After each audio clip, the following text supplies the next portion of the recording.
देशाच्या दृष्टीने 27 जानेवारीला एक महत्त्वाचा आणि ऐतिहासिक निर्णय एका राज्यात घेण्यात आला आणि ते राज्य म्हणजे उत्तराखंड। ऐतिहासिक पाऊल टाकत उत्तराखंड सरकारने समान नागरी कायदा लागू केला। गेल्या अनेक वर्षांपासून समान नागरी कायद्याची चर्चा सुरू होती, मात्र हा कायदा लागू करणारे उत्तराखंड हे देशातील पहिलं राज्य ठरले। मुख्यमंत्री पुष्कर सिंग धामी यांनी याची घोषणा करत यूसीसीच्या पोर्टलचं अनावरण केलं। देशाच्या आणि उत्तराखंडच्या दृष्टीने अतिशय क्रांतिकारी असा हा क्षण होता, तो पाहूया।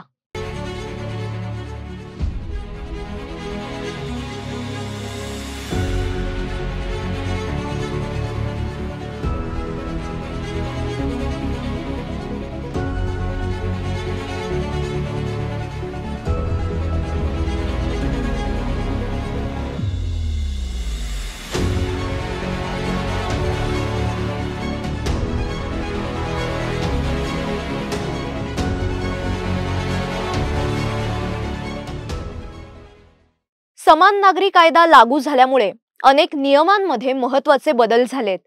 म्हणजे विवाह नोंदणी, उत्तराधिकारी आणि लिव्ह इन रिलेशनशिप संबंधातील महत्त्वाच्या तरतुदी आहेत।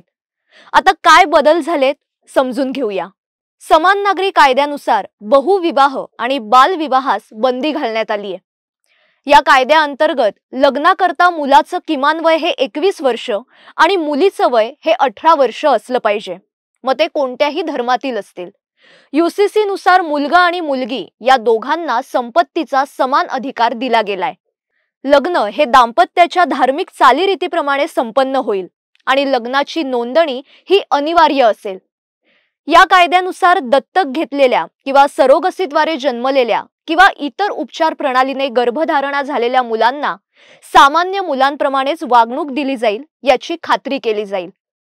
यूसीसी नुसार कायदेशीर आणि बेकायदेशीर मुलांमध्ये कोणताही फरक राहणार नाही, कारण कायद्याचा उद्देश मालमत्तेच्या हक्कांवरील हा भेद दूर करणं हाच आहे। सर्व मुलांना मालमत्तेवर हक्क मिळणार आहे। एखाद्या व्यक्तीच्या मृत्यूनंतर कायद्यानुसार त्याचा किंवा तिच्या जोडीदाराला आणि मुलांना समान मालमत्तेचे अधिकार प्रदान केले गेलेत।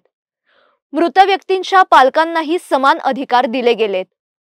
लिव्ह इन रिलेशनशिप मध्ये राहत असलेल्या जोडप्यांना सुद्धा नोंदणी करणं हे आवश्यक आहे। लिव्ह इन दरम्यान झालेल्या मुलास लग्नानंतर झालेल्या मुलाप्रमाणेच अधिकार मिळणार आहेत। हलालासारख्या कुप्रथा उत्तराखंडमध्ये आता बंद होणार आहेत। त्याचवेळी अनुसूचित जमातींशी संबंधित लोक या विधेयकाच्या चौकटीतून हे बाहेर असतील हे सुद्धा स्पष्ट करण्यात आले।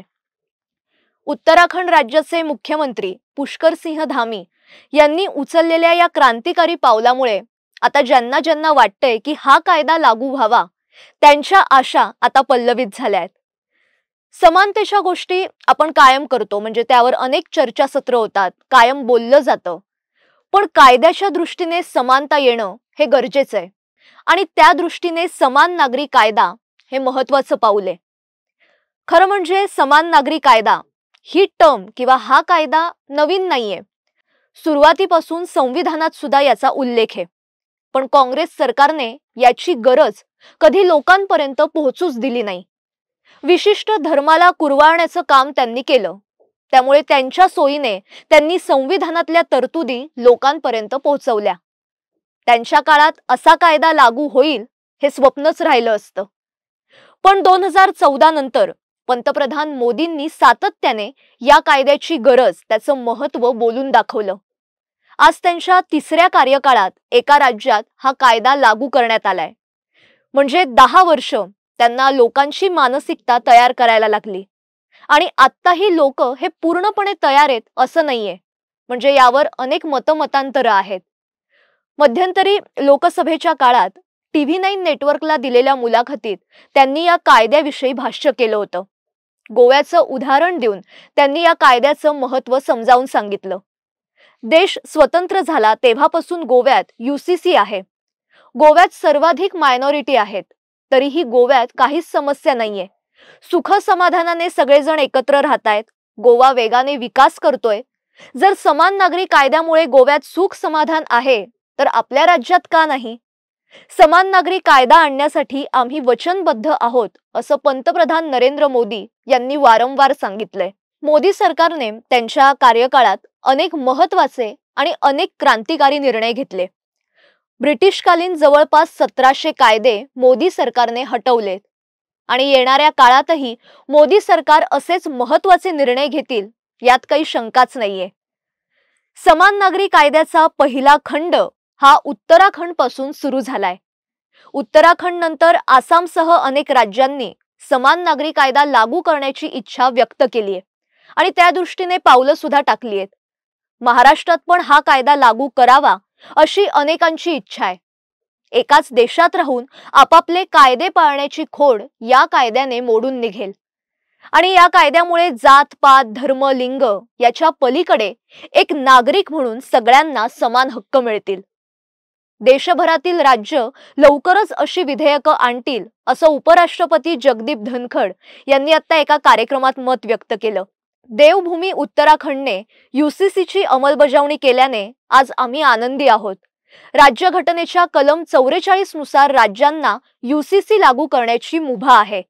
एका राज्याने सुरुवात केली आहे आणि आता अन्य राज्यातही अशीच विधेयकं आणली जातील याची खात्री त्यांनी व्यक्त केली। त्यामुळे येणाऱ्या काळात हा कायदा संपूर्ण देशात लागू होणार याचीच ही नांदी आहे। तुर्तास या भागात मी इथेच थांबते, पण याविषयी तुम्हाला काय वाटतंय ते नक्की कळवा आणि अशाच महत्त्वाच्या विषयासह पुन्हा भेटूया। पण तोपर्यंत स्वतःची काळजी घ्या आणि पाहायला विसरू नका आकार DG9। नमस्कार।